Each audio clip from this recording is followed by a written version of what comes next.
story. I don't know if you all know this man. His name is Takuna. He has written a book in our community, and he continues to tell that story. And another side of that is that our history started before 1619.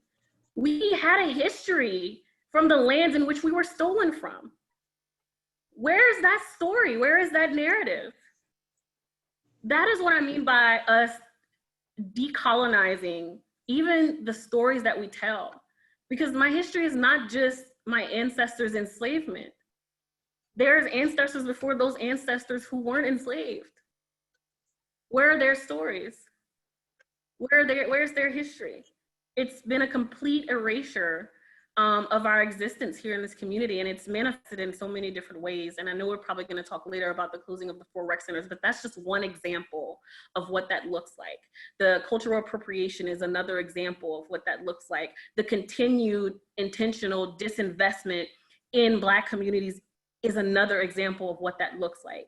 The lack of mental health resources and the fact that we haven't classified race-based trauma on the DSM as something you can be diagnosed with is an example of that. And you name any institution, I can tell you how racism and white supremacy has impacted it here specifically in Lafayette.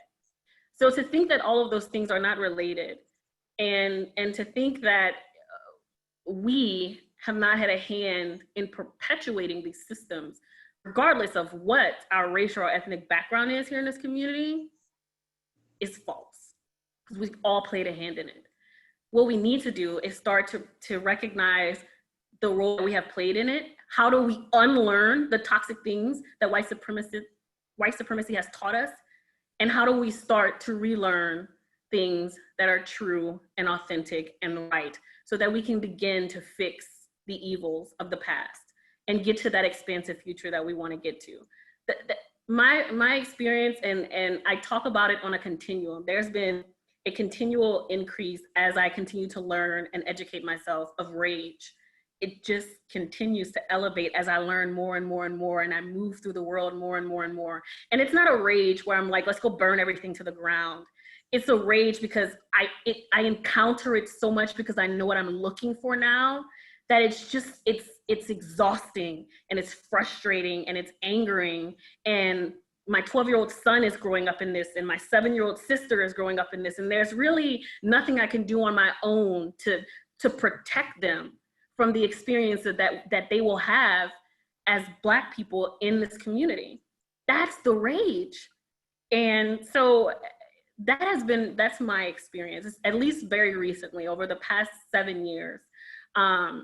It's this escalation of the rage, and I'd like to get to a place where the rage is turning into hope, and different outcomes, and transformational justice, and dismantling of white supremacist systems. I'd like for it to be transformed into that, and I'm doing that work, but it's obviously going to be a lifelong work. It's going to be a slow work. It's going to be a messy and a hard work.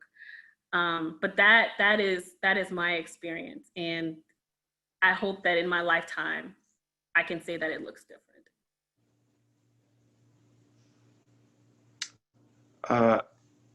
So I guess I'll start off by saying that I do not speak for every Black person, mainly because every Black person has a brilliant mind and is capable of speaking on their own experience. I'm just not a big fan of Black people are always lumped in some hive-minded and deny their individual free thinking process. So moving on from that, I saw a quote recently that summed up Lafayette racism so great, is that Lafayette racism is so nice. It's so polite. And that's just kind of I've been really meditating on that, because it's true. This city prides itself on being the happiest city in America and everything. I was said before this, I was just like, we're Cajun. We didn't own slaves. Like, white people hated us too. Like, we're Cajuns and Black people, we're like this, brother and sister. Just like we're poor. They were poor. I mean, they were slaves, but we were poor, and just like that and that's kind of permeated into our culture and kind of city history since then. You're right, and both of you have been right. There's been a massive denial of the struggle and the actual history of just Black people and not Creole, not just Creole people as well. And it seems like since they have more shared attributes with Creole people, we're seeing like just bits and pieces of more accepting of Creoles, like Cajun and Creole, both are very exotic, French speaking, borrow a lot of cultural aspects from natives and Black people, but not really fully accepting Black people. I think a common problem in today's racism, and I think a lot of people who actually are racist but don't call themselves racist or can't bring themselves to call themselves racist because they're not as racist as their predecessors, right? And not being as racist as their predecessors is just tolerating Black people and tolerating Black people, Black culture, but it's not fully embracing or making amends for all the travesty and horrible things that have happened to Black people. If you just tolerate Black people, you're still racist. There's no ands if or buts about it. So one of the reasons why I started Acadiana Black is to take back and help put a visual history moving forward and slow down that erasure that I'm talking about. I directly took the proudest thing in Acadiana, which is the Acadiana flag, and put a Black power fist right next to it in Pan-African colors. And now you're seeing that flag worn and hung by both Black and white people. I had my Juneteenth event downtown, and the downtown Instagram account, which has like 30,000 people, posted the flyer. Like it's a slow crawl, but one of the things I'm proud about when it comes to my artist work in Acadiana Black is I'm providing a visual representation of the Black people and Black pride here in Acadiana that they can't take away. When you see the Acadiana flag, you can see the Acadiana Black flag right next to it. And that's kind of a goal and a history moving forward. Like, hey, Black people are here. There are people, both Black and white, that can raise this banner. And this is how we take back the culture through a visual sense. And once again, thank you all so much for sharing that. And so some words, just for everyone to process, that our panelists spoke about: confusion, erasure, absolving, privilege, being polite, denial, a monolith. Speaking about that and those understandings, we have a history before 1619, as Skyra alluded to. But additionally, our region has a history before La Grande Arrangement.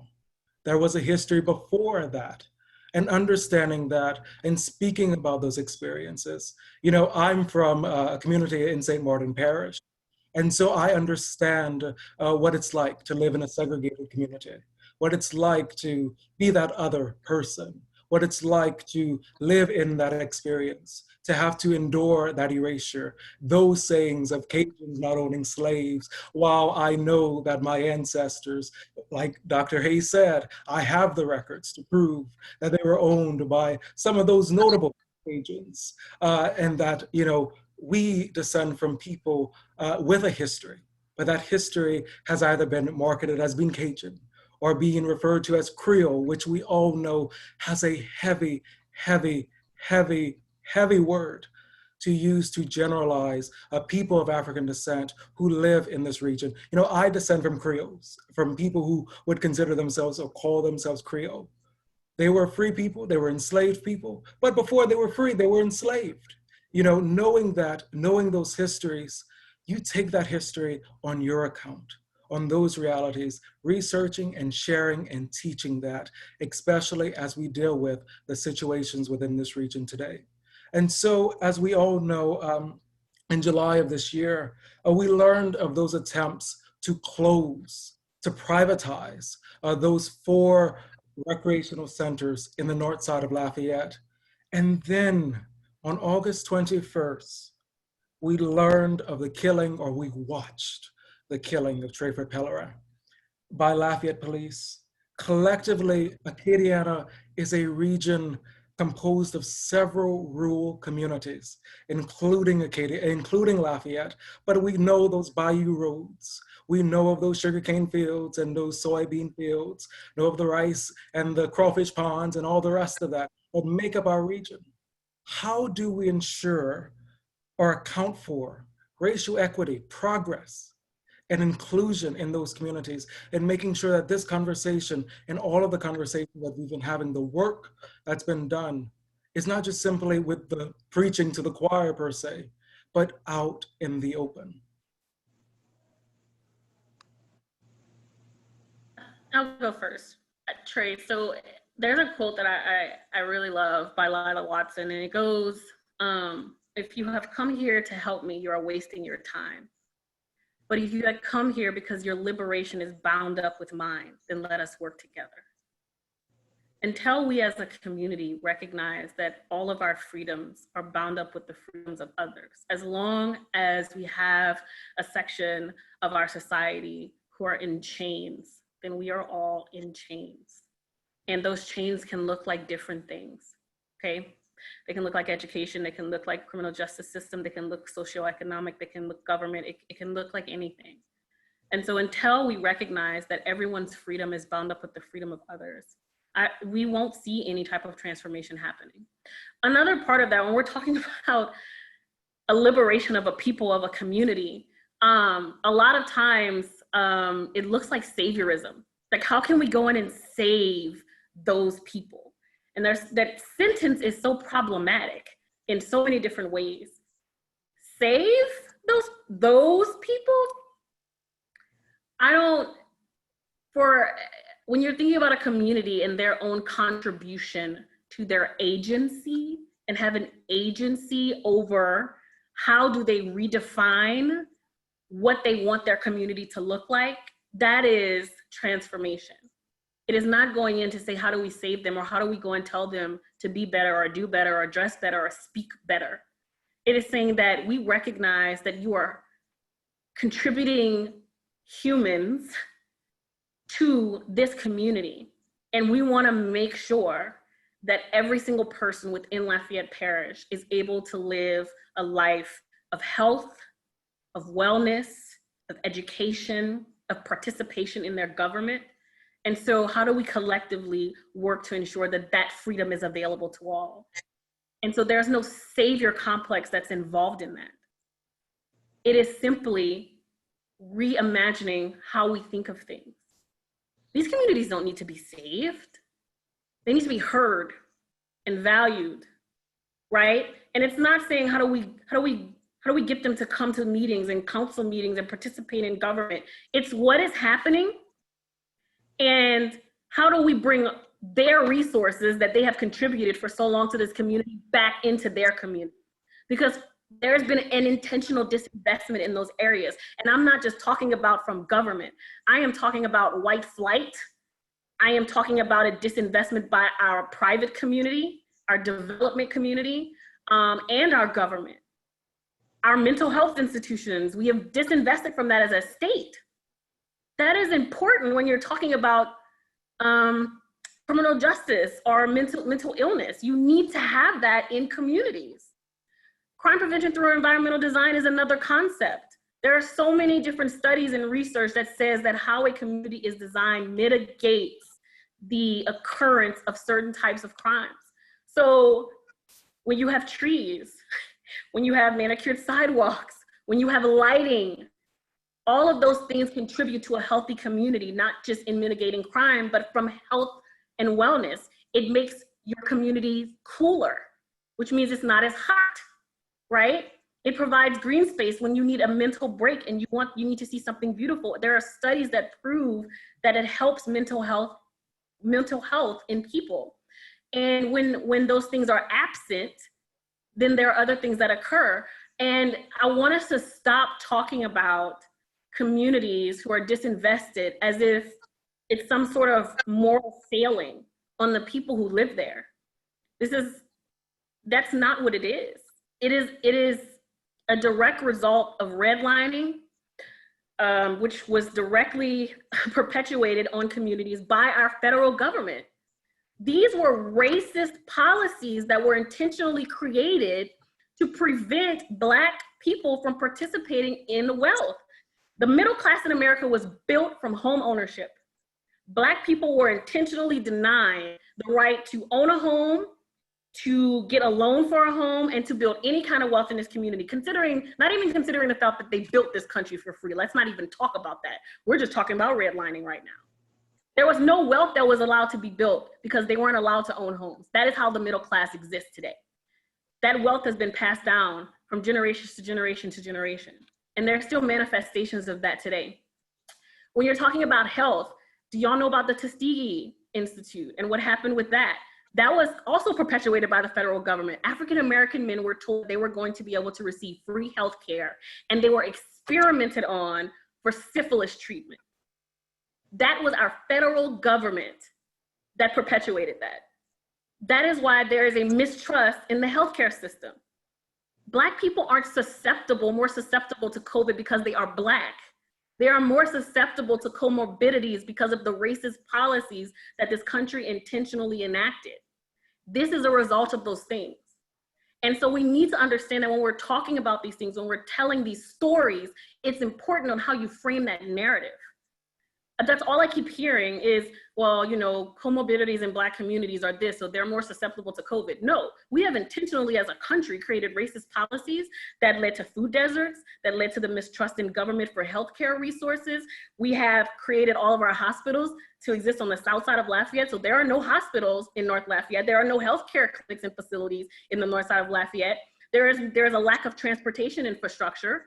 So how are they going to be able to travel to any healthcare facilities that aren't located in their communities? Like, we have to talk about the real issues that are plaguing communities and how they were created in the first place, instead of putting these blanket statements on entire communities.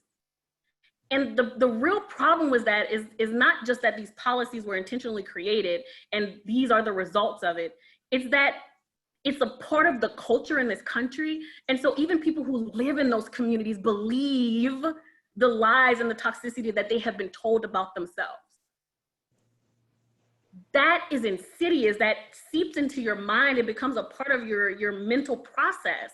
And so you walk around believing these negative stereotypes about yourself and people who look like you. That's toxic. And it reproduces itself. And the crazy thing, when we're talking about all of these things, we're not even talking about intersectionality. We're not talking about microaggressions. We're not talking about colorism. Right now, what we're talking about is policies. That's one thing, y'all. And the problem is so big. It's so large, it's so looming, and it has been allowed to perpetuate itself for so long that it feels unsolvable. It feels unsolvable. And that doesn't mean that it isn't. It just means that with the same intentionality that we created the problem, that is the same intentionality we are going to have to put towards fixing the problem. And so our systems created the situation in which our government tried to close 4 rec centers in one area of town, considering the fact that the narrative is, the unspoken narrative is that those people don't pay taxes anyway. What? What? Everyone in this community pays taxes. Even if you rent, you're paying taxes on the property you rent. When you buy food and groceries and medicine and you go to stores, you are paying taxes. Every person in this community pays taxes. So those tax dollars should be going and reinvesting in the communities because they have paid into the system that is supposed to provide the infrastructure that every neighborhood deserves in Lafayette Parish, full stop. And if we aren't doing that, if we aren't concerned about that as a community, then shame on us, because we are perpetuating a white supremacist system. And we need to do better, and we should be doing better, and we should be doing more. I don't even remember what the original question was. But I get so passionate about these things, and I want everybody to not just wake up, but don't go back to sleep, because it's easy to do that. It's easy to come to something like this and be like, man, that was awesome, and then go back to sleep. But don't go back to sleep. And it doesn't have to be something big that you need to do, guys. We can all do something super small every single day. And the mantra I tell myself is, how do I do less harm? How do I wake up every day and do less harm? We can all do less harm. And so that's what I would say.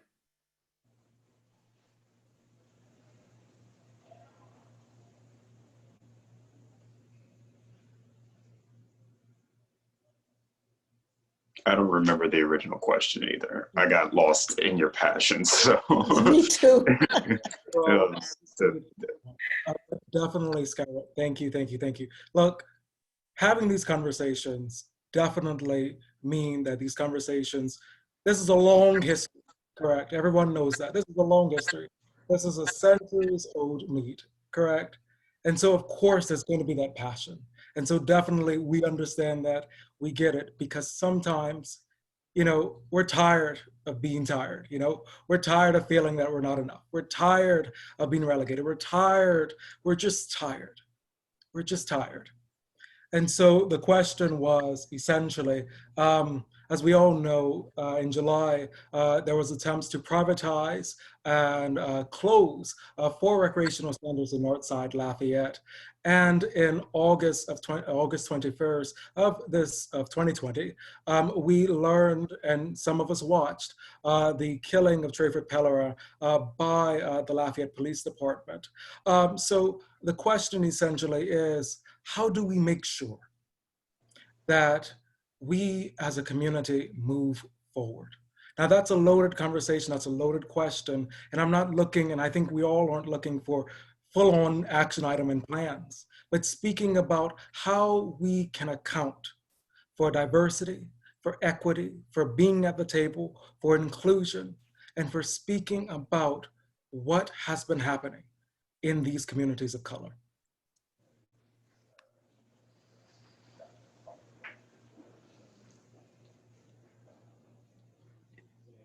I guess it starts with being very intentional with everything that we do, like having these conversations and coming up with these plans. And the only way we can come up with plans and solution it is being very intentional about it.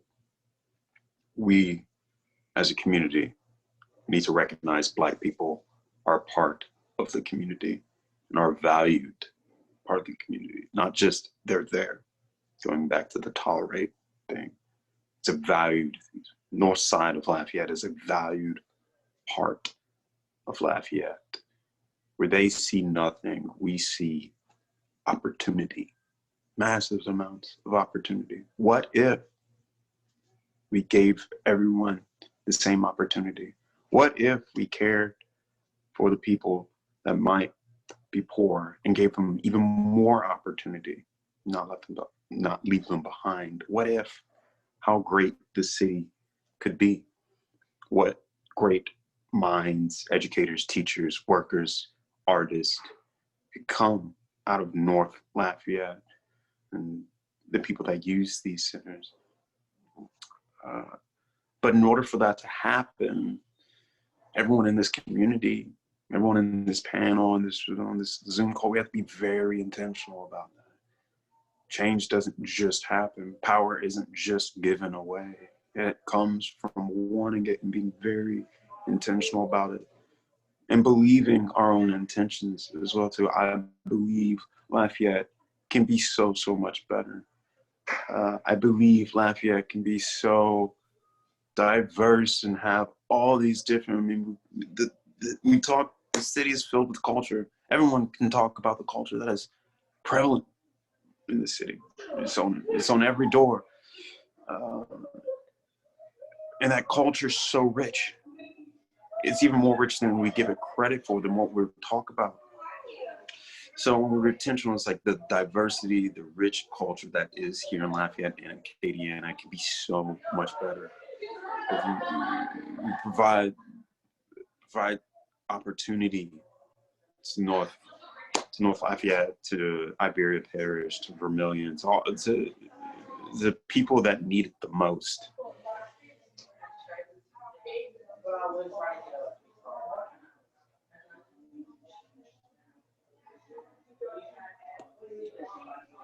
Is it? Okay. You know, I want to thank Corey and Skyra because what they're saying is so true. But what I'm hearing in their response to your question, or you know, that you posed, Travion, is this history of people being separated legally, right? We have a journal in my historical society that we're putting out once a year. Our next one is in December. And one of the articles that we're writing is about redlining and covenants that prohibited homeowners from selling their properties to Negro families, right? And because I want our journal to be a journal of truth and dissemination of that truth. And because people have so many myths that they have swallowed, especially those in my generation, because I'm a child of Jim Crow segregation. And one thing I learned as a child of segregation is that I had a certain role to play. I had a certain position that I could occupy and no further. And my white counterparts learned that we were invisible, except when they chose to see us, right? So the history of the people, not just in Iberia Parish, but the history of African Americans in the South, wherever, or in the North too, wherever Jim Crow was alive and well, those laws of segregation, they basically wiped out or erased, as Skylar said, our achievements, our history, you know, our accomplishments, the impact certain historical events had on our communities. So let me go back to the whole idea of communities, Black communities. That shouldn't even be, unless people wanted it. When my ancestors left those slave plantations of the Broussards, of the DeQueers, of the Walettes, of the Arsenaults, when they left, when those Union soldiers occupied Iberia Parish, they left with them, and a lot of the men joined the Union Army and the Union Navy. But when they returned home to Iberia Parish, or what was still St. Martin Parish and St. Mary Parish, they formed these little communities for protection, right? That was a choice that they made to come together. So these former soldiers, these families came together and they formed these historically Black communities, which I'm writing on. But that was a choice. The laws following, you know, the 13th, 14th, 15th Amendments, these segregationists, being those former planters, those former slave owners, found ways to continue our enslavement and to continue our separation. So we weren't allowed, as Skyra said, to move into certain neighborhoods. And the white families, and everyone wasn't evil, but even if they wanted to, they could not sell to my parents, for example. My father was a veteran of Korea. And he had the GI Bill, right? And that GI Bill was such a boon to these families, but it was especially a boon to the white soldiers because it allowed those men who had been subsistence farmers to move into the middle class with their families. They were able to get training, job trainings that helped to take them away from agriculture and move into industry. And for a lot of them, that meant the oil and gas industry in this area. And they were able to then purchase nice homes. And then they could go to the bank, right, Skyra? And they could apply for loans. And they were not denied. There was not that redlining that went on. A Black person could get a loan if they had a white person who could speak, a good white person who could speak up for them, right? And that was a way of control too, to make sure we behaved ourselves if we wanted to have that kind of relationship. That's history, right? But in November, our organization had we had a symposium. We invited scholars to come in and talk about what happened in 1944 in New Iberia, when all the Black doctors were beaten. There were four of them. One was a dentist. They were beaten and they were thrown out of New Iberia, as well as all the NAACP leaders. And they were labeled as agitators, stirring up the good Black folks in Iberia. Do you know what they were guilty of?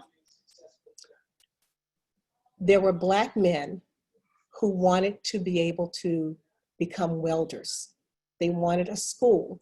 Since it was segregated, they wanted a school for coloreds, right?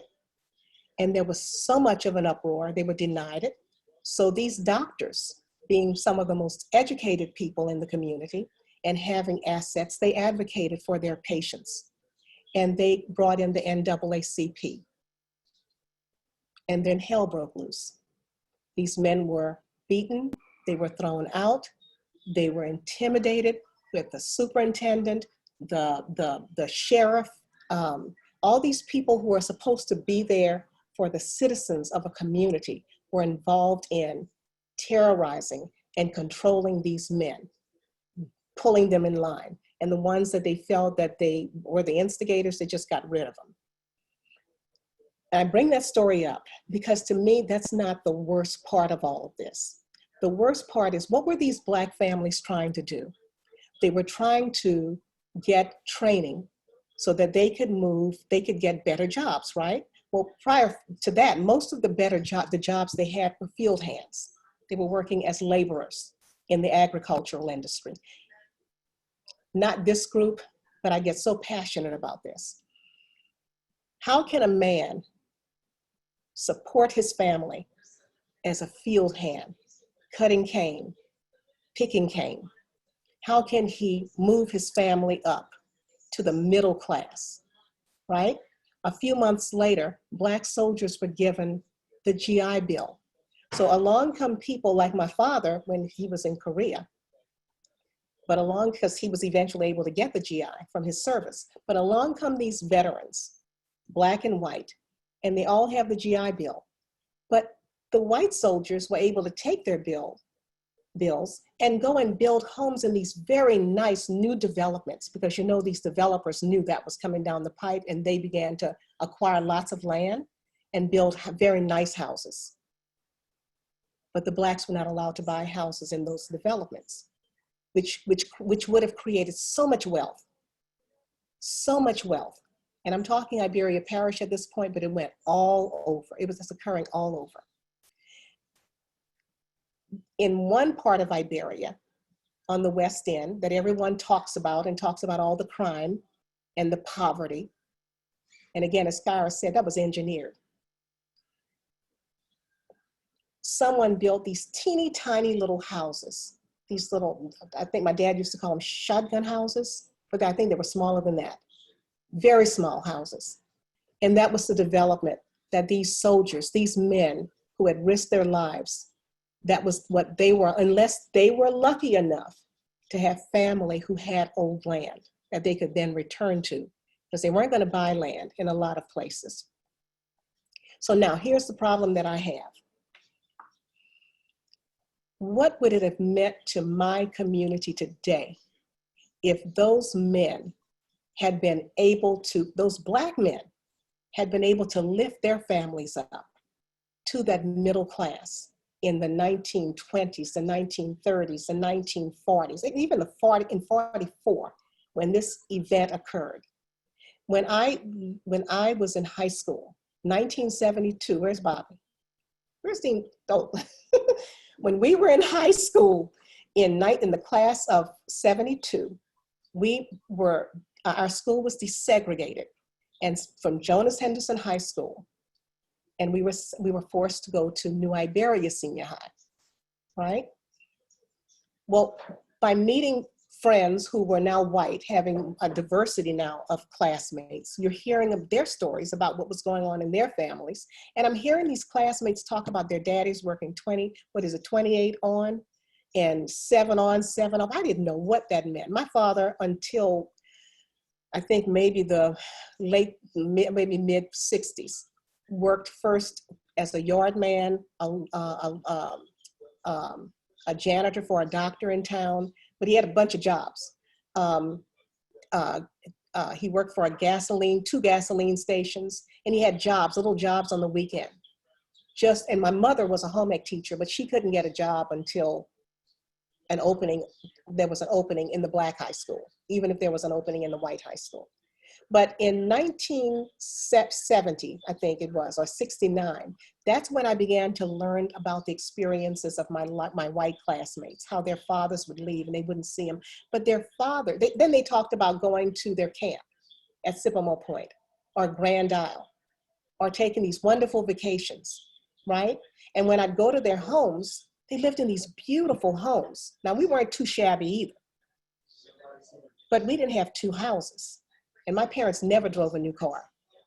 That wasn't a priority for them. Everything was about our education, right? So then I began to think about Jim Crow was not just for moral reasons, it was the worst thing that ever happened to this country.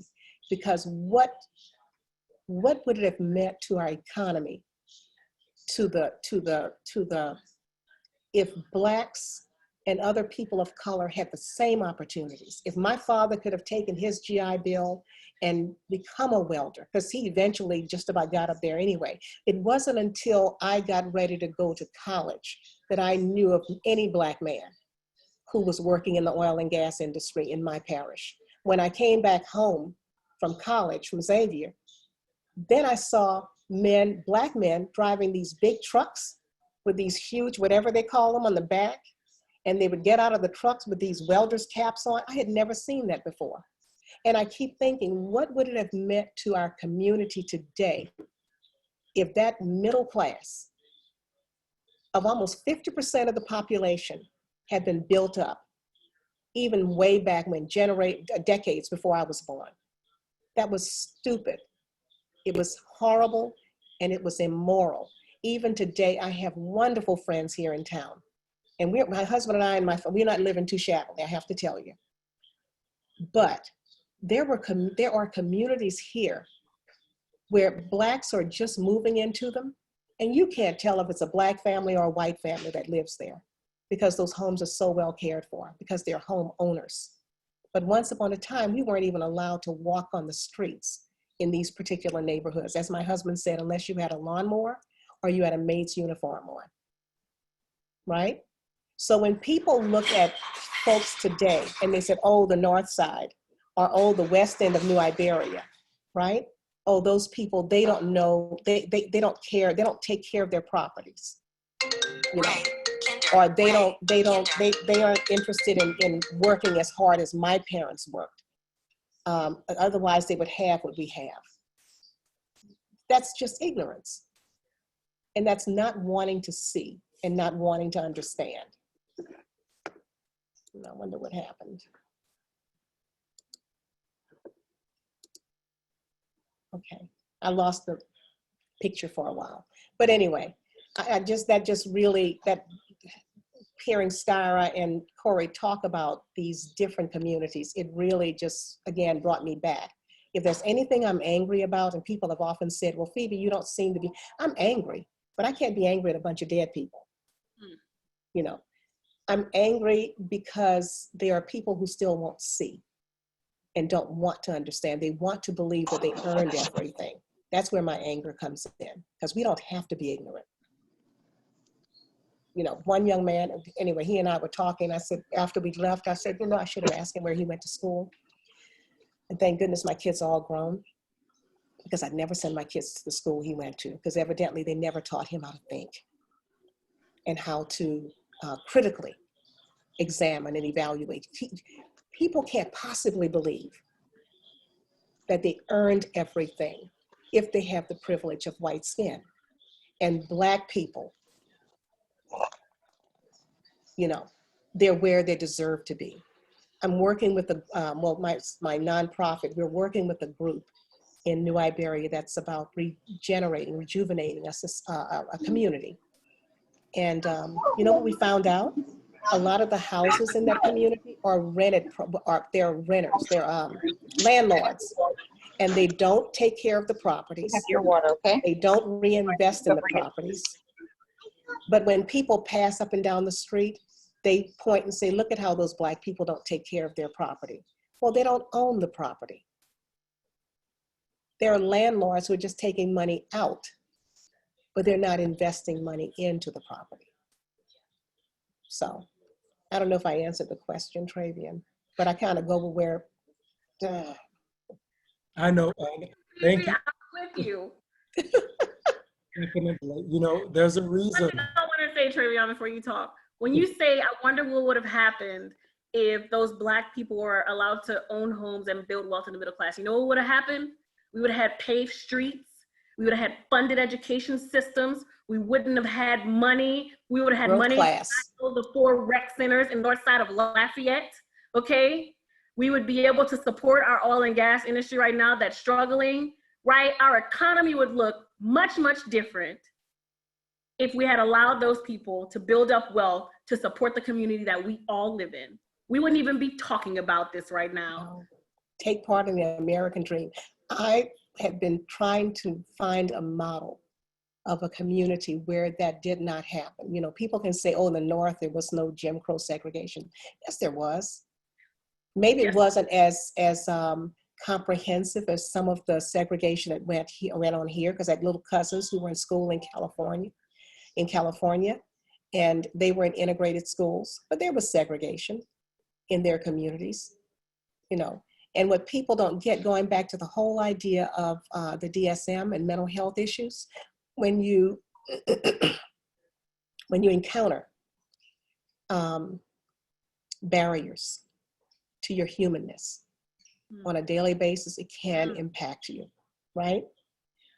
Even in my lifetime as a child of Jim Crow segregation, I could read. I read at a very early age. And I can remember asking my parents, I didn't understand the sign. I mean, I went to get water wherever I went to get water, but my mother had to pull me back because of those signs that said whites only. So I had to go and drink out of the dirty fountain, right? What are those signs? It's not just the words, it's what those words represented, that I was less than. And no one can, I know myself, I was impacted by that. It does something to your self-esteem, that maybe there's something that's just not good enough about me. And I remember asking as a child, my mother, why did white people hate us?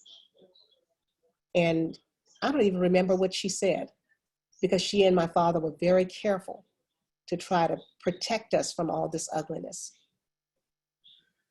So yeah, we have to, even though those signs aren't up anymore, there are still barriers, and children are not dumb. Children are very sensitive. You know, I had a friend, she and I were talking, and I talked about not ever wanting to go to the S&E Theater in New Iberia. And she was related to some of the owners, who, by the way, are very nice people. But she said, well, Phoebe, they had to follow the law. And I said, but you know, at least they could, we had to sit upstairs. Why didn't they clean it? Why do we have to go to this dirty little window? Bob, you know, right? Okay. Go to this dirty little window to get our candies or our chips. And it smelled up there. Now, I don't know what downstairs was back then, but I'm sure it didn't look like it did upstairs.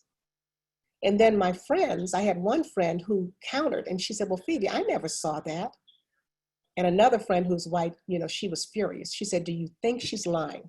And I thought it was so strange that this one girl woman who is my age, never saw Jim Crow segregation. And I thought, bingo, because it worked. They weren't supposed to see us. It worked. We were invisible. And because we were invisible, even the great things that happened is obscured. It doesn't exist. When I started the Historical Society, and I don't mean to monopolize, I just want to say this. When I started the Historical Society, it actually was an accident. I went to the library and I saw a book about the great doctors of Iberia, but there wasn't a Black doctor. And Dean DeQueer and I grew up in the same area of New Iberia, downtown.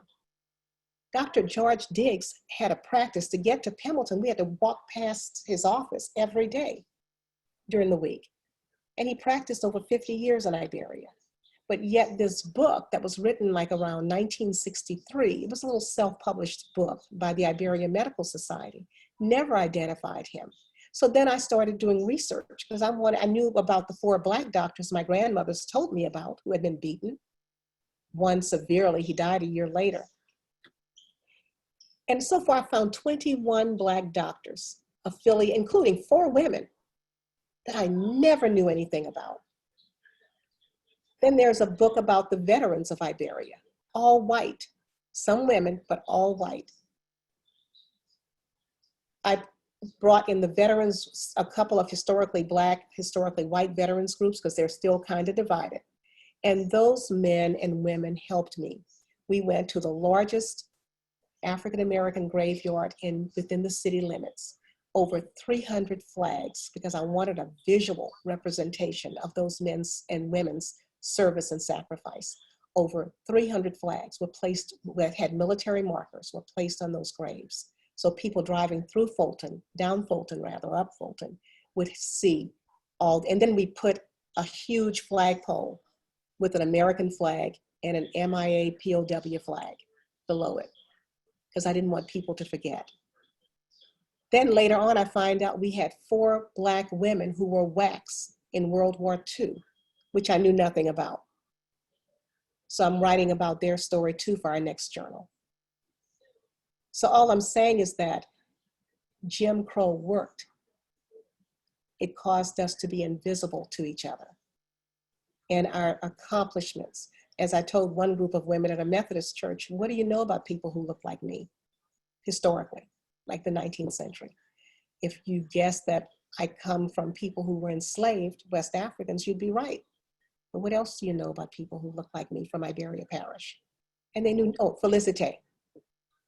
Have any of you heard of Felicite?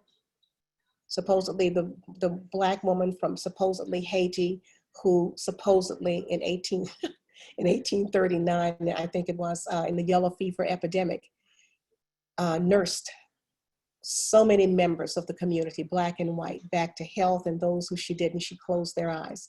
And everyone loved her. Every mantle had her picture on it. Every home had her picture on its mantle, right? Well, she's buried at the feet of her former owner.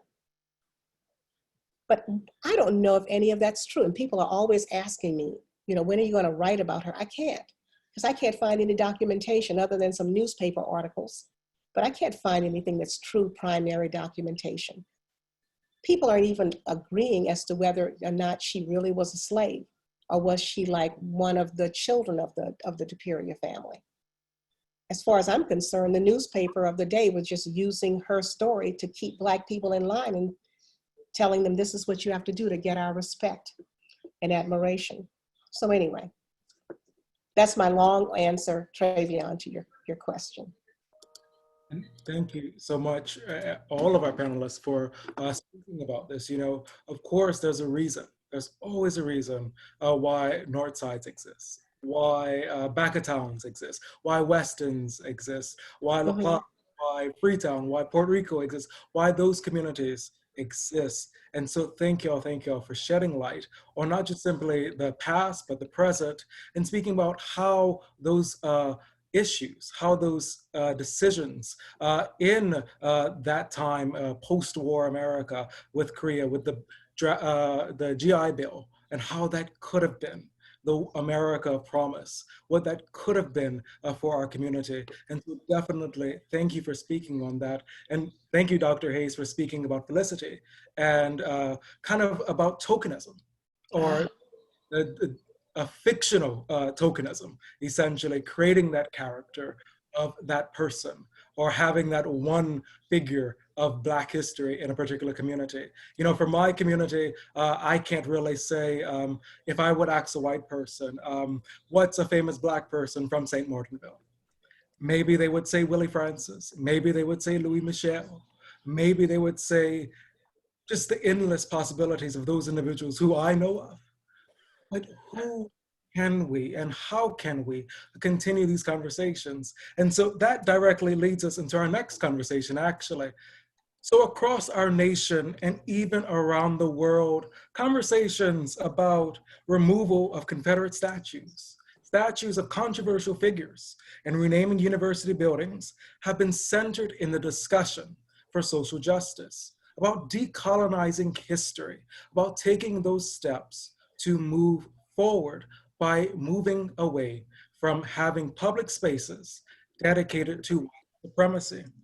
what do these conversations mean in light of Lafayette and Acadiana, especially as we see in our communities, particularly in Northside Lafayette, of a historic landmark like Holy Rosary Institute being left away, rotting away, as we see that today?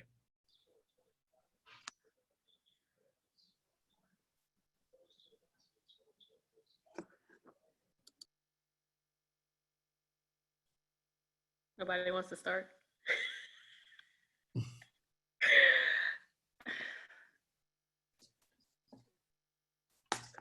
I don't know where to start with the answer to the question, Trey. I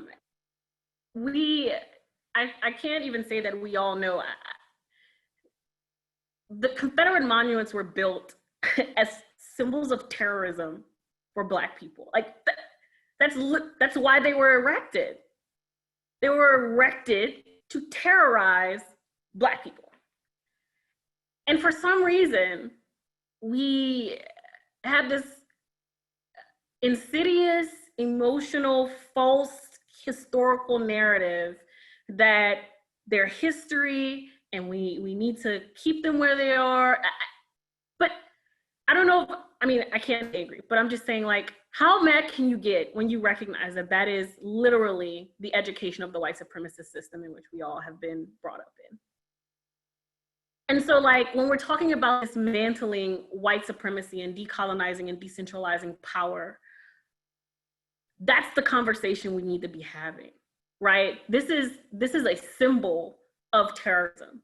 Taking it down does not remove the pervasiveness of the terrorism that still exists today against Black bodies, because it's happening in the education system, it's happening in healthcare, it's happening in our local governments, it's happening in the business community. I mean, it's symbolic of what we experience. And so, yes, I want that terrorist system, that terrorist monument removed that was paid for by taxpayer dollars that I have paid into. Why am I paying for something that terrorizes people who look like me? What sense does that make?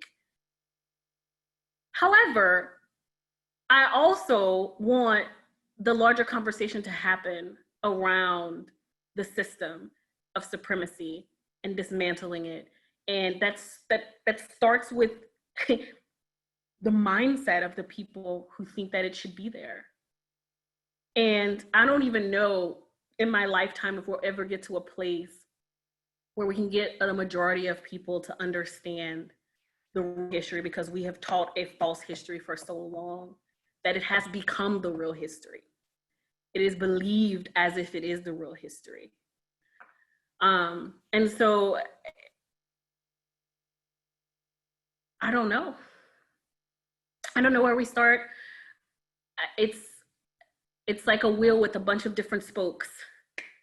And everyone has their lane. And I'm glad that they have people who are in the historical narrative lane, and people who are in the organizing lane, and people who are in the education lane. Personally, I love to sit in the economic development lane, because that's where my passion is: economic development and policy and empowerment for Black communities. And I think it's important for us to recognize that we are going to have to attack this giant system simultaneously from every section and sector and crevice and community and rural, suburban, everything, in order for us to even begin to start to dismantle it. And it's going to take an army of people and not a handful and ones and twos. And so how do we get to critical mass? That is the question we should be asking ourselves, is how do we get to critical mass? Because that's what it's gonna take. Critical mass is what has transformed everything in this country that needed to be changed. That's how parts of the civil rights movement were successful, was because of critical mass, right? And we're still suffering some of the effects of that today. So I know we talk about it as if it was so successful, but if it were, we wouldn't still be talking about it, right? And so can we take the critical mass piece that worked and apply it today and build more critical mass? Like, how do we start to do those things? How do we restructure and redefine our media? Who's telling the stories and the narratives of Black people in this country? It's definitely not a lot of Black people, I can tell you that. I've met a lot of people in media and they don't look like me. Even within our own local communities, they don't look like me. We have Black broadcasters, but do we have Black journalists? Right? Where are they? It doesn't mean that we don't have Black people who can write or who can do research for journalism, but for some reason, they're not hired in our community. Why? What system is in place that's preventing that?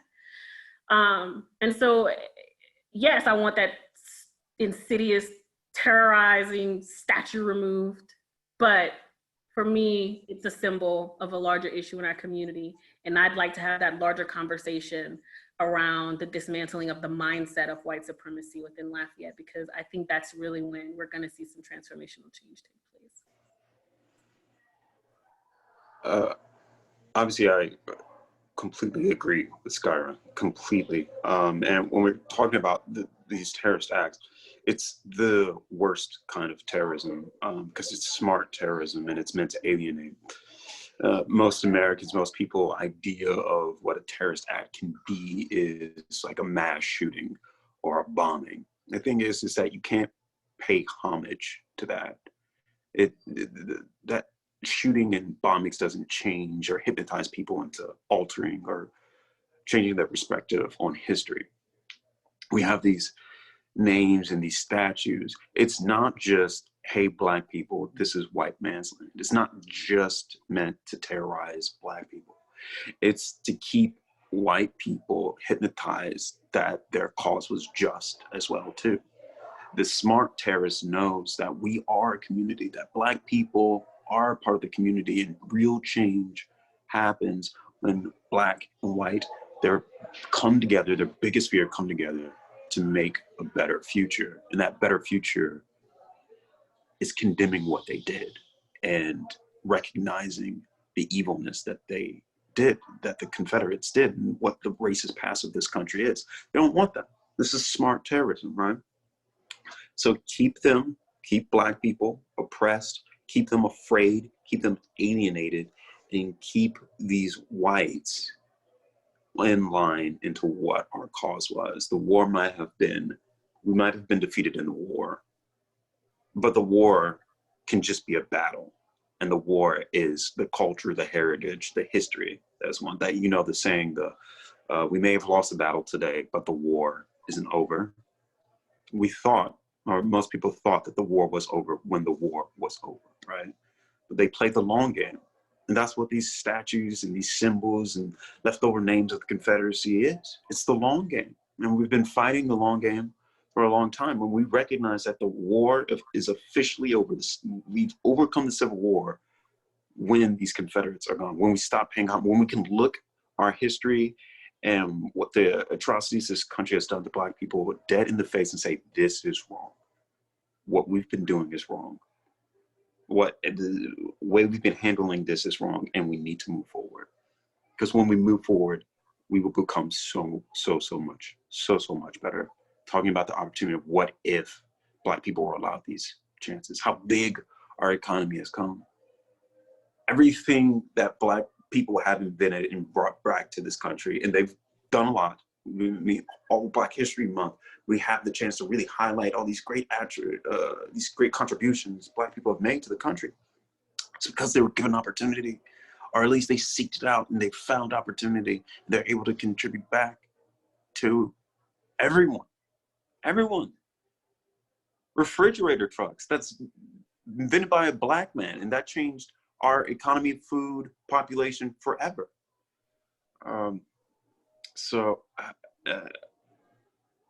Yeah, when we can reconcile and say the Civil War didn't end when the Civil War ended, because our oppressor, our enemy, is a lot smarter than your conventional bomb, gun down terrorist, and they played the long game.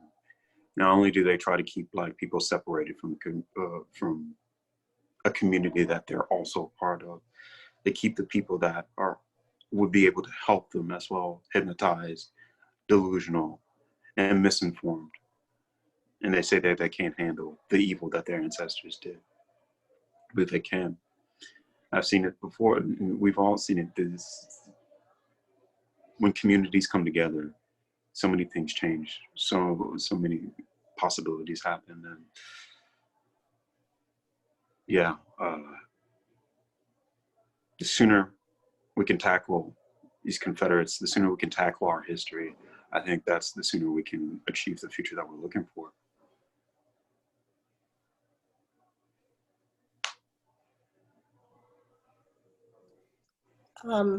One of the things I have hope that things will get better. And because I'm listening to Corey and Skyra in terms of, we're talking about how people have internalized this history, how they've been taught. I have hope because I think there's going to be a change in the way children are educated in this country and the lessons learned.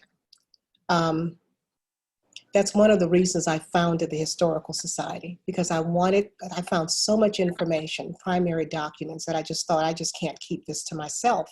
This has to be shared with my community. We have to know more about who we are as Iberians. That's also one of the reasons I do public talks. And because the point of our organization is to do research, good research, providing primary documentation, evidence, if you will, of the need for change. But also, the point is to teach the community about that evidence, to share that evidence. I was going somewhere with that, so forgive me. So we're not only bringing in lecturers, people who are researchers, premier researchers, but we also work with institutions within our community, such as the Bayou Teche Museum, the Shadows. I've gone and done presentations all around. I went to a museum in New Orleans in the French Quarters by invitation, and I got a call just yesterday because the House Museum is named after a Confederate and a raging segregationist. And this is a nonprofit that owns this particular museum, and they no longer want those names. And they came to that conclusion themselves. They no longer wish to be associated with that history. And that's why I say I really have hope that things are getting better. The National Trust for Historic Preservation has approached my organization to be housed in the Shadows on the second floor, because they have taken our recommendation and we've all come to the conclusion they need to reinterpret the history of that museum. That house museum, those two plantations at Côte Blanche, Weeks Island, as well as the Shadows on the Teche, those were not built by David William Weeks, Mary Weeks, etc. Those were built by 360 Black men, women, and children whose stories were never told, except for a handful of trusted servants, right? Well, when you start framing enslaved people who had no choice as servants, you're already lying. You're already sanitizing the history. And I love the trust because they listened and they're partnering with us. And we are in the process of reframing that narrative at the Shadows. And this other organization that I told you about has contacted us for technical support also. And so I really believe that I strongly believe that there is a need for other historical societies. I work with LEH, the Louisiana Endowment for the Humanities, and as well as my partners at UL and the Center for Louisiana Studies. And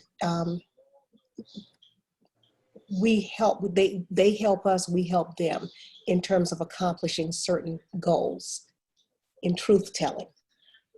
And I really believe that a historical society in St. Martin, for example, now Travion, St. Martin is really Iberia, right?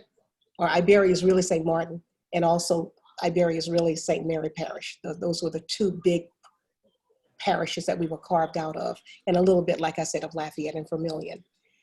But I think that everyone, there are hidden histories in each one of these parishes.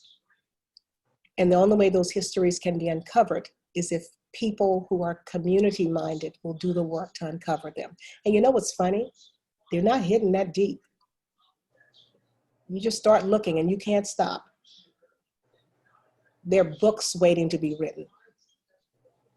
And, you know, and the point is, it's not just to write the books for the heck of writing books, or to write the articles for the heck of writing. It's to teach the community and to get members of the community to understand that this is good research. We're not just repeating what our mamas and grandmamas and granddaddies told us, or what our memories are, because my memory isn't that great. But I can read, I can write, I can do research, and I can teach. And so I'm no longer teaching in communicative disorders or administering in the College of General Studies. New Iberia is now my classroom.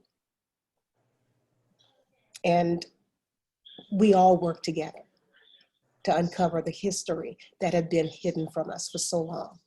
So that's the thing that that's the vehicle to me of change. And to go out and talk to people and to be honest and to do good research and to share that. I shouldn't say teach, to share that research. And someone asked me one time, well, what have you had any? One lady that conference we had in November, people came from all over the world, because these great doctors who were beaten and their children live all over the world. And one of the ladies came in from Italy and she said, let me ask you something, and I want you to be honest. Have you ever gotten any pushback from people in this community, politicians, for the research that you're doing? And I stuttered. I went, what? Pushback? Who's gonna push back? And it's not that I'm so bad, but New Iberia is my home. I know everyone. Now you can push back and say you disagree with me, but I was trained as a debater too.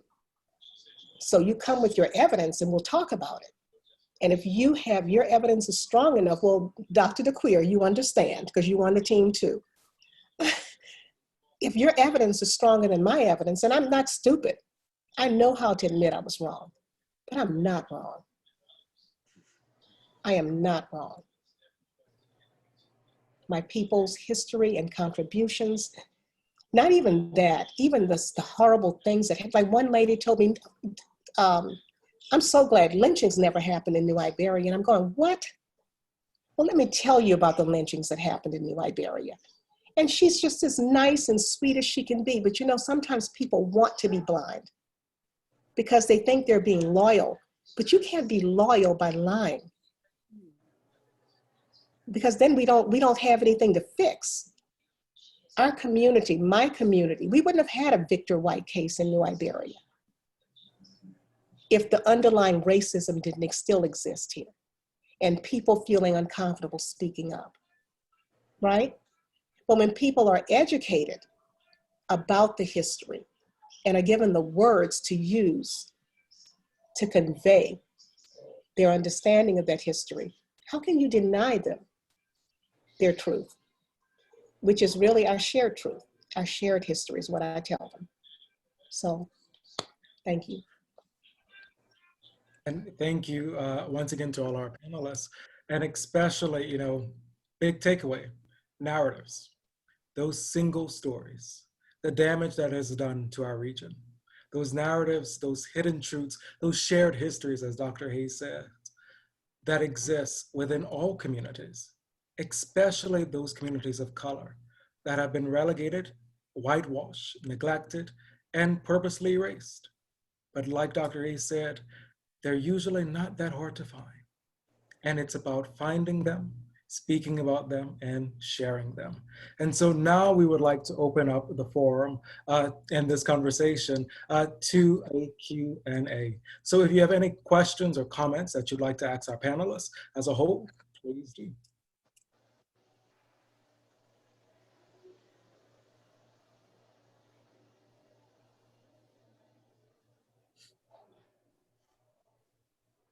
I have a comment that I'd like to make.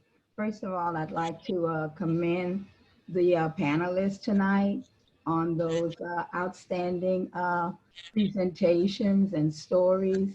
It was very enlightening and empowering. And also to commend the university on the discussions that we've been having over the last 3 days. It was so great to open up the dialogue to those conversations. What I want to say is that uh, we were talking about inclusiveness, diversity, and as we speak about these things, there's a dinosaur in the room, and that dinosaur is the current mascot for the university, the Raging Cajuns. And I think the panelists spoke to the mental genocide that we experience when, in this case, we're talking about the university. The mascot reflects only one minor ethnic group in the community. And it is just contrary to being inclusive, and it's contrary to diversity. So I had friends that were here over the weekend, and we went by the lake, and something that's unique to the university is the alligator. I'd like to suggest that we have the mascot become the University of Louisiana alligators. That's more inclusive. It reflects everybody. And as people mentioned, we all pay taxes. And this is a public institution. It's not the Notre Dame Irish. It's not a private institution. It's a public institution. We all support it. We pay taxes. And so that institution should reflect everyone in the community. I think people would be upset if we called the University of Louisiana Africans, or if the university was referred to as the University of Louisiana Mexicans. The Cajuns are a unique ethnic group that was exiled out of Nova Scotia, and they have a history, and that history is not my history, and it's not the history of a lot of the people that are making contributions at the university. So I think in light of the discussions that we're having and the open-mindedness that we're looking at in these discussions, and the university's growing and willingness to accept diversity, inclusiveness, and all of those are beautiful words, but we must put those beautiful words into practice. And if we are to do that, then we really have to be seriously thinking about a mascot, and not only a mascot. Now it's Cajun cards, your funds, the money that you pay for your meals, the Cajun Boulevard. I know when the community looked into building the dome, it was called the Lafayette Civic Center. And then all of a sudden, the name was changed to reflect one ethnic group that's non-representative of everybody in the community. So it's grown to where it's just ridiculous. Cajun fries, Cajun money. I mean, everywhere you turn, it's like this one ethnic group is just being absurd in that they're oppressing and dominating every other culture that's making contributions in the community and at the university. You know, so we need to seriously not only talk diversity, but we have to walk that walk. And one of the main things we can do is to look at changing that mascot. And I would recommend we become the University of Louisiana Alligators. My comment. Thank you. Jamila. Yes. In keeping with my concern about history being taught correctly in this area, that in itself can be misleading. There are people who believe that the Cajuns were here before any other group. Where's Ray? Oh, there you are. And the Cajuns, Ray, correct me if I'm wrong, the Cajuns came about 1765? In this What area, year? right. In this area, right. And the Spaniards came to New Iberia about, what, 10 years later? 1775, 1780? Yeah, Something like that? uh-huh. Okay, that's when they founded New Iberia. But in learning from Ray and also doing some additional readings, I've learned that there were at least one other European, is that correct? Stop me if I'm wrong, but who came here with people who were supposedly slaves, but he left them here. Andre Mas? Yes, yeah. Okay, so it's disturbing in another way that people have the impression that the Cajuns were the dominant group. They were here first. They were the founders, but they also, there were the Native Americans that were here, you know. And that's not a good idea to put them as mascots. Exactly. But sometimes those mascots can distort history too. Exactly. The way they're used. And again, we all know that it's all marketing. And Someone is really good at marketing that they advance that whole idea of Cajun. Yeah. Like you said, Cajun fries, Cajun cars, Cajun dome. They did a great job. I hope they got paid. And then if you look at a mural, I think if you Google the word Cajun and look at the mural, those are just white people, European people. It doesn't reflect everybody that's in the community. So when they're getting ready to promote their culture, they'll put a picture of who they are. But when, as you say, because of the marketing, this is unique and it's different and no other university has this. But in being unique, it does not include everyone in the community. It limits the diversification. And it really is culturally harming to our young people who do not know their history to begin with.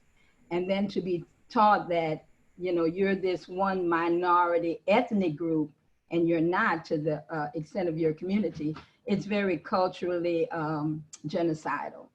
So this is something that we really have to face and work on changing, is my comment. And I love the 3-day program. It was very enlightening, very enjoyable, educational. And it's great to see that the university is taking, as usual, taking that step so that we can, you know, progress, be more progressive and be inclusive of everyone. So the actions have to follow in addition to just the beautiful words. Thanks to all the organizers, we appreciate it. And the participants, the panelists. Good job, great job.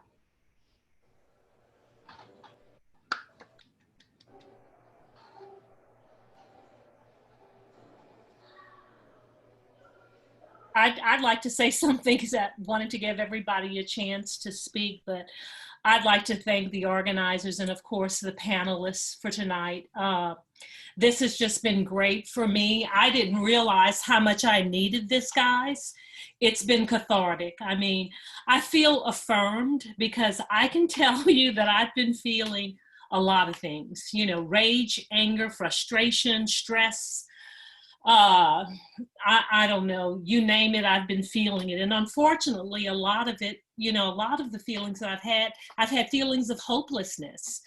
But these conversations have helped me. I needed to hear this. I needed to know that there are people out there that are as concerned. And so it's helped me, and I'm just hoping that this glimmer of hope that I have, that we're not gonna lose it, that we won't go back to that complacency that we had before this, and that it'll stay that way until the next incident. I wanna know, how do we move forward, and what can I do to be a part of the change that I think we have got to make, guys. We just have to make it. I am exhausted. I can't believe the exhaustion that I feel, but thank you for tonight. And thank you for last night, Jordan. That was fabulous. It was great. Kind of started on a rough note, but it was a great conversation. This has just been wonderful. And I have to thank our university for putting these talks on. So thank you.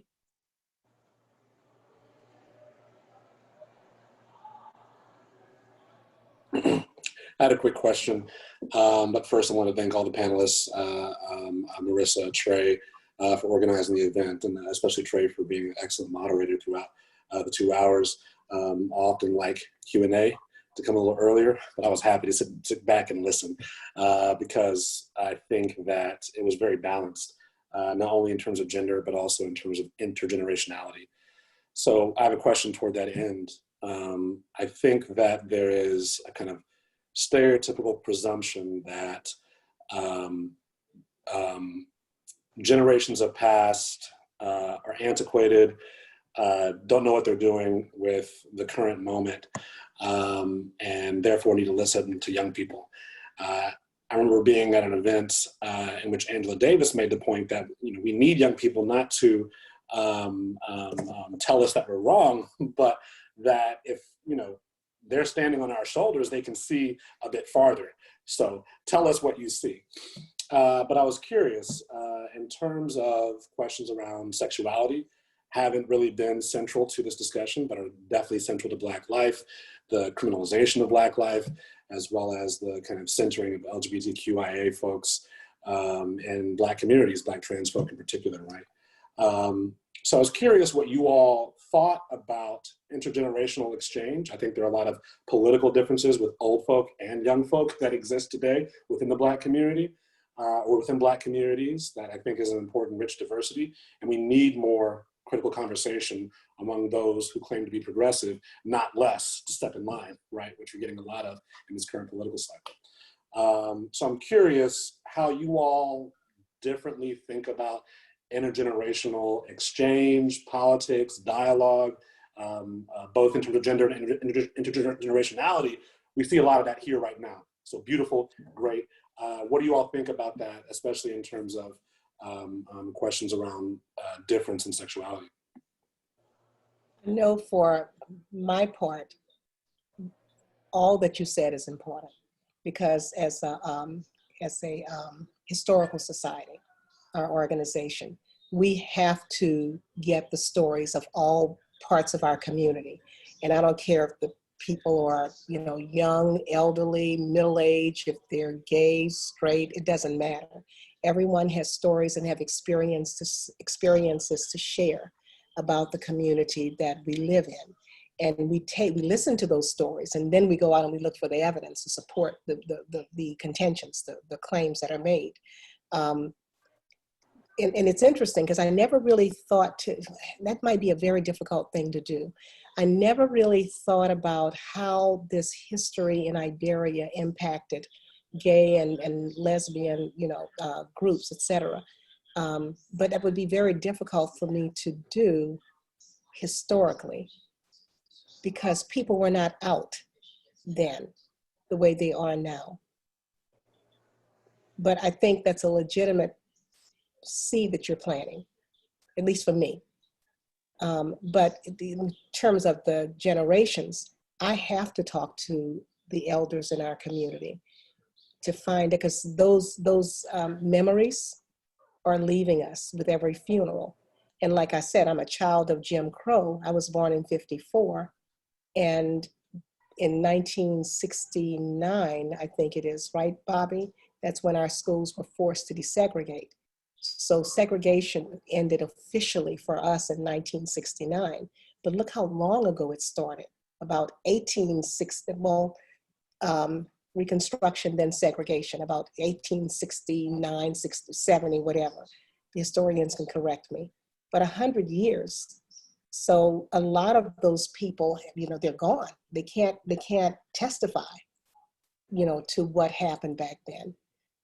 So we have to, as much as we can, grab the memories of the people that are still here, and whatever stories they want to tell, we have to listen, and that's the answer I have for you. We value those, we value all parts of our community.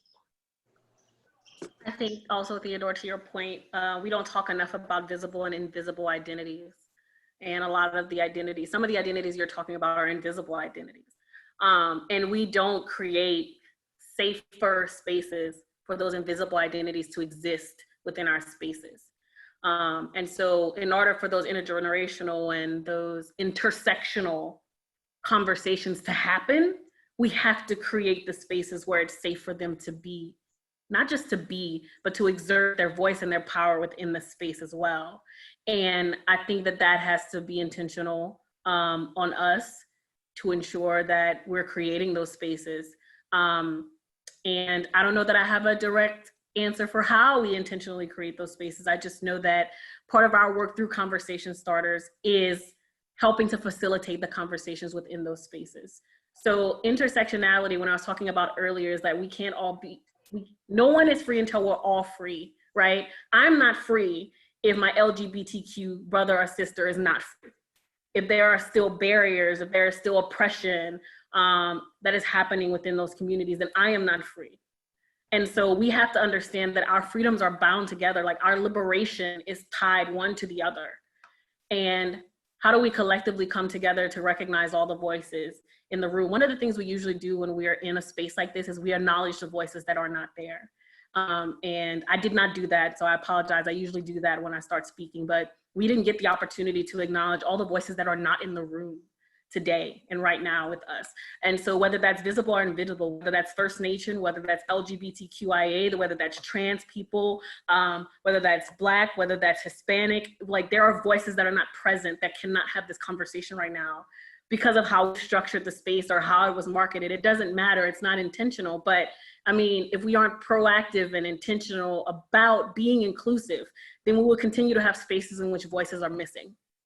And we need to acknowledge when we're in a room where voices are missing and make sure we're not having conversations that we call not about us without us. You cannot have a conversation about a voice that's not in a room.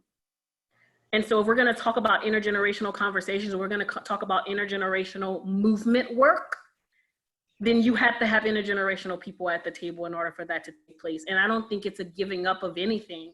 I think it's power collectively when we allow those things to happen.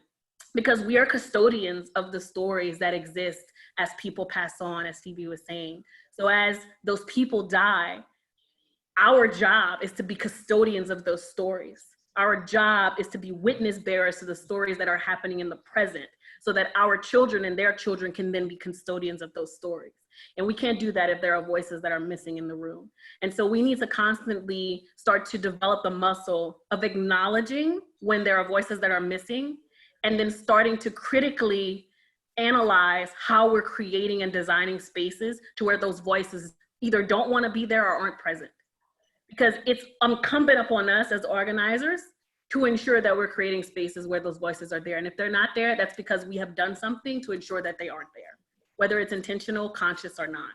And so how do we start to think about these things intentionally to ensure that we're creating, as we continue to move through this work, more open and intentional and intergenerational spaces? I don't know if that's a really great answer, but that's kind of how, I think about the question that you asked. Yeah, no, I'm thinking about John Lewis in particular, an elder who's passed, whose name has been invoked by many, and who is seen by most as a champion for liberation and freedom. And he is certainly an elder who came into conflict with a lot of young folk, and rightfully so. But I'm thinking about him and other, folk who are in the room. I like the way you put that with not about us without us. I think it helps us recognize our own investment in certain systems of power and difference when we are first able to recognize where's the person with disability here, not just physical but cognitive, right? Do they belong to the university, or is there some segregated institution you want to put them in where they can frolic and not engage in community? So again, wonderful discussion and panel. I'm learning a lot as a historian. Thank you for the question. May I quickly expand what Skyra was talking about when she talked basically about people being at the table? It's not just verbal interactions or meetings and whatever. Newspapers. They're the ones that write the stories about us, stories about the communities that are predominantly, of color. And who was that was talking about the fact that there are no Black journalists in the area? Yeah, that's dangerous. I had a conversation with our local paper's publisher because of an article they wrote. And well, I'll tell you, it was basically about the the naming of Weeks Street in New Iberia, and which is true. It was basically named after the Weeks family who owns the shadows along the Teche. Now, remember, the Weeks family owned 360 human beings, and their wealth was so incredible that in today's dollars, it would amount to $500 million of wealth, right? But no mention of the Black people, because they were basically talking about these men that came in and all the work they did to cultivate the land, get it under control, and to build these very productive plantations. And I needed the publisher and the editor to understand that you can't write articles like this that leave out the true story of who was actually doing the work. You offend half your population. And out of that conversation, they recognize now that they should have had other voices, because you know what they did?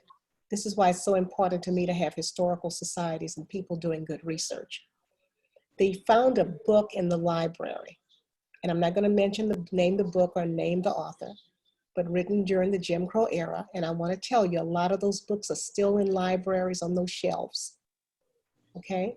And they use that as their reference. Well, again, the book is written during the Jim Crow era of segregation. We aren't in it, except maybe talking about a few favorite house servants, slaves. So she and I talked, and she's wonderful. And we're going to have a meeting next week. And we're going to talk about some people they need to invite to become part of a community board, so they can bring some of these articles that they are writing before this board to get input. So I mean, to me, this is a way we can move forward. And I don't know how receptive I was going to say the politicians are in Lafayette, but forget that.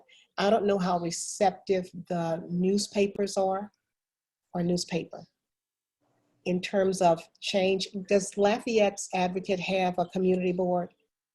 I don't know. The Daily Advertiser does. I'm not sure about the Advocate. Okay, that's right, the Daily Advertiser. But my point is that if they're writing articles about what is supposedly Blacks within the community, what's their perspective? You know, how are they doing that? I don't know. I just think that it's critical to have a lot of voices at the table, a lot of voices reading over what you're about to print about African-American communities or other communities of color. And that's my 5 cents. I think, Phoebe, also to your point, I'm glad you mentioned that. I mean, media is just one section of it, but when you're talking about telling the story of Black communities or communities of color, the lens through which you tell that story is important. And if you don't have the lived experience, your lens will look very different. It doesn't matter what your intent is, the impact will always be missing because you don't have the lived experience of those communities.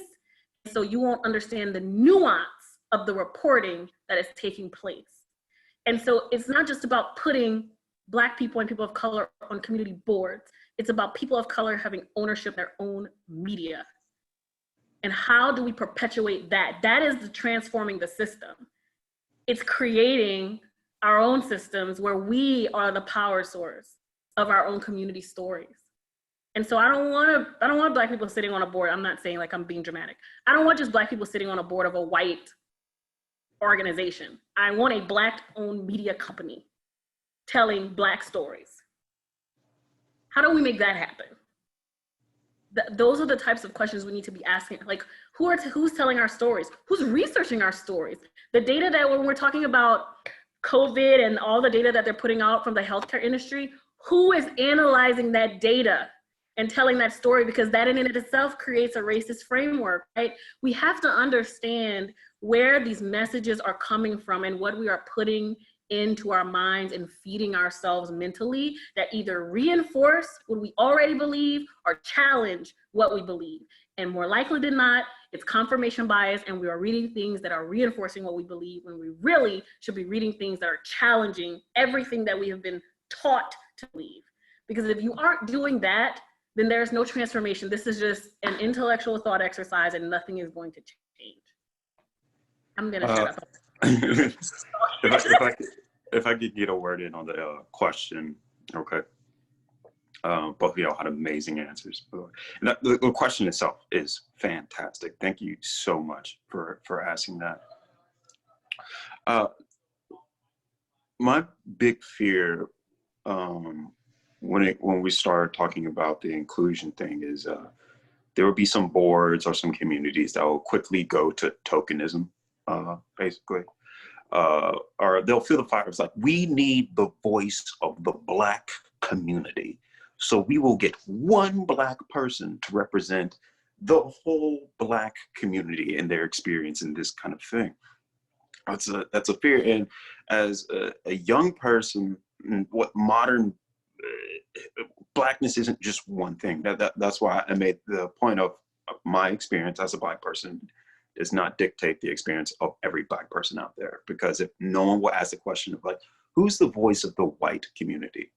Or just that even felt foreign coming out about the white community. Because most people don't think like that. I mean, there's different sects of, we break that down to the subset of what is the thought process of white Republicans and liberals and Irish, and there's a lot of subject, but there's no the white community, because we've already recognized there's so much individualism that happens within white people, and I feel like Black people can be denied that. So when we're talking about intergenerationality, intersectionality, and different kinds of sexuality, I think younger activists are starting to be more aware of that, how all those things can be washed out. Another quick thing that comes to mind. I'm sure probably most of you know, like there's some conservative Black voices that are like champion conservative things, and that's kind of a newer aspect of modern Blackness. Like there weren't, or there was, but like Candace Owens per se. All right, that champions one side of the thing.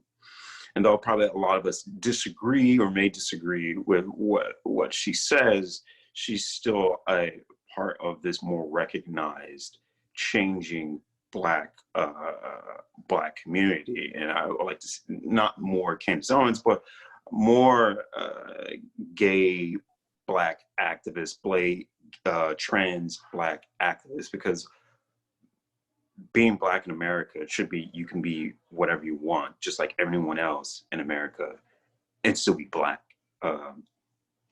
and still champion equality and what the future holds. And I just get really scared of the tokenism of the Black people are hive-minded. They all have the same experience, and they can all be narrowed down into these few voices, where I think it's more productive to the conversation to recognize that Black people, like any other American, are individuals, and their minds can bring so many different experiences to the table. Because the country's moved through left and right, back and forth through dialogue, including Black people and what it can be.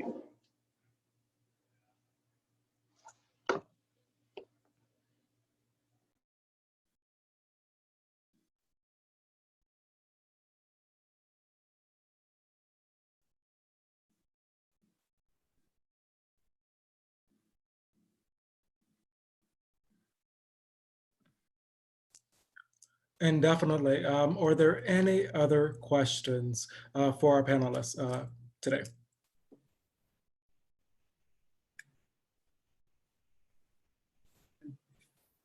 Like, as everyone said, everyone was fantastic. I taught Trey his first semester and called him out for the superstar that he clearly is. I just, whatever that's worth. But great job, everyone. It was a great program.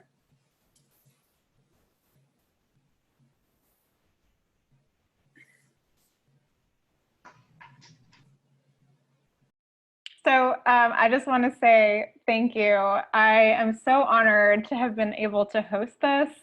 And it was just so beautiful to hear Skyra and Corey and Phoebe and Trey, and I have the honor of meeting with Trey multiple times a week already. And Phoebe and I talk regularly on the phone in our many meetings together, but to hear Skyra and hear Corey as well added into this conversation, I just think it's really beautiful, and you have so much power and so much passion, and I think it was so important for me to have you all talk so openly about what you're going through and what so many people you know are going through, but this is what the community is going through. The community is in a crisis, as the whole Lafayette community.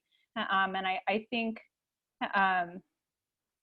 you really helped us with thinking about how this work has to go on. This cannot end this week, that this discussion is just the beginning of what is a lot of hard work and a lot of reflection and a lot of changes that need to be made, so that Black voices are really amplified, so that everybody who's a member of this community is being treated like a human being and given the opportunities that they need to succeed.